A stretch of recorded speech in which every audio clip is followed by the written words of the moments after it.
নমস্কার বন্ধুরা, তোমরা বাড়িতে তো অনেকেই অনেক রকমের পিৎজা বানিয়ে খেয়েছো। একবার এই ম্যাগি দিয়ে পিৎজা বানিয়ে দেখো তো কেমন খেতে হয়। প্রথমে একটা বাটিতে 2 কাপ জল দিয়ে তার মধ্যে ম্যাগি দিয়ে ম্যাগিটাকে সেদ্ধ করে নিতে হবে। ম্যাগি সেদ্ধ হয়ে গেলে জল ঝরিয়ে নেবে। এইবারে একটা ফ্রাইং প্যানের মধ্যে ডুমো করে কেটে রাখা ক্যাপসিকাম, পেঁয়াজ ও সামান্য নুন দিয়ে একটু ভেজে নিতে হবে। ক্যাপসিকাম আর পেঁয়াজ ভাজা হয়ে গেলে তার মধ্যে টমেটো দিয়ে একটু নেড়ে চেড়ে নামিয়ে নিতে হবে। এবারে একটা বাটিতে ওই সেদ্ধ করে রাখা ম্যাগি দিয়ে তার মধ্যে একটা ডিম ও ম্যাগি মশলা দিয়ে ভালো করে মিক্স করে নিতে হবে।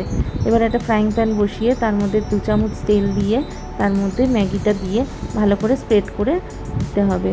এইবারে ম্যাগির একটা পিঠ ভাজা হয়ে গেলে ম্যাগি উল্টিয়ে দিয়ে সঙ্গে সঙ্গে কিন্তু গ্যাসের ফ্লেম অফ করে দিতে হবে।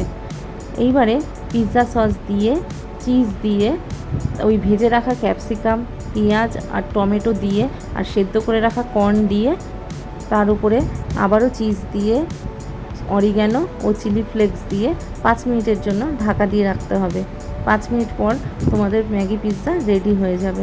এত দারুণ খেতে লাগে, তোমরা একবার ট্রাই করে দেখো। তোমাদের কেমন লাগলো অবশ্যই আমাকে কমেন্ট করে জানিও।